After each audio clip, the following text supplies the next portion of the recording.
اليمن هناك مشكلة وهناك حرب الآن يعني في الجنوب العربي اللي كان يسمى اليمن الجنوبي. الجنوب العربي طبعا هذا اسمه من قديم، يعني قبل ما تقوم الوحدة سنة 90 اسم الجنوب العربي صار اليمن الجنوبي. هناك اختلاف ثقافي بين الجنوب العربي وبين اليمن الشمالي، يختلفون من نواحي كثيرة حتى من ناحية الانتماء. شوفوا الاسم، وما قالوا احنا اليمن الجنوبي، هسه شو اسمه، شو يسمون دولتهم؟ يسمونها الجنوب العربي. يعني هم لا يطيقون اسم اليمن اصلا، ما يطيقون اسم اليمن. الجنوب العربي هم الجنوب، مو الجنوب اليمني، لا هم فعلا هم في جنوب جزيرة العرب، هم في جنوب جزيرة العرب، هم جنوب وفعلا هم جنوب. يعني اليمن الشمالي صايرة بالشمال والجنوب يعني هذا شرق وجنوب، فهم متصلون بالعرب، ولذا هم أشبه بالعربي السعودي والعربي الإماراتي منهم بالعربي اليمني. لك احنا ما لنا علاقة باليمن، أصلا ما يطيقون هذا الاسم، ثقافتهم تختلف وهذا اسمهم يدل عليهم. ثم هم إخواني متجانسون فيما بينهم، هم سنة شوافع، هم سنة شوافع. انتمائهم القومي مو لليمن، هم ما يحسون بانتمائهم لليمن.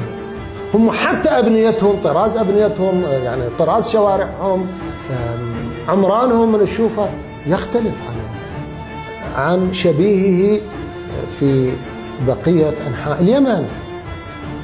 اليمن الشمالي إخواني يعني بالنسبة لليمن الجنوب العربي شيء آخر. شوفوا اليمن الشمالي، اليمن الشمالي غير متجانس، فيه سنة شوافع، وفيه شيعة زيدية، وفيه شيعة جارودية، وفيه شيعة 12 والشيعة الزيدية قسم منهم جاي يشيعون، وفيه قوميون جماعة علي عبد الله صالح قوميون، وفيه إسلاميون الإخوان المسلمون، وممكن تسطر وانتماء كثير منهم لإيران وانتماء كثير منهم لأحزابهم. فالحروب هنا والمشاكل هنا والدمار هنا.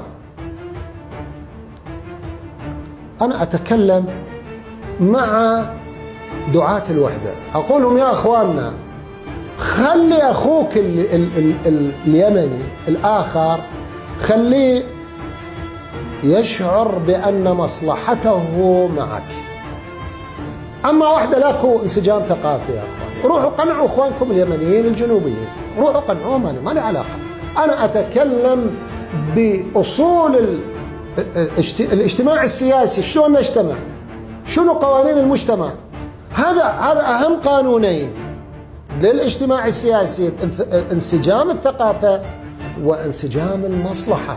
روح قنع أخوك أن مصلحته معك، مو تقنعه والله إذا ما تجتمع معي أنا أقتلك والحرب قادمة. لا، مو هكذا يا إخواني. يعني اللي في الجنوب العربي ويشوف اليمن كلها حروب ومشاكل، وقالوا الحوثيين وحكوا الحوثيين، والحوثيين سيطروا على صنعاء، واليوم صنعاء 5 سنين بيد الحوثيين اللي هم كم يشكلون من اليمن؟ 5%. الحديدة وغير الحديدة وما أدري إيش. حتى اختلاف اقتصادي هو بين الجنوب العربي وبين اليمن الشمالي. لما يشوفون يوميا الحوثيين هاجمين ومسوين مشاكل، 5 سنين الحوثيون في صنعاء واليمنيون الشماليون ما يقدرون يطلعونهم، مع وجود الغطاء العسكري السعودي والمساعدات السعودية مو بس تحارب باليمن، السعودية فاتحة خط إغاثة، واليمنيون الشماليون عاجزون.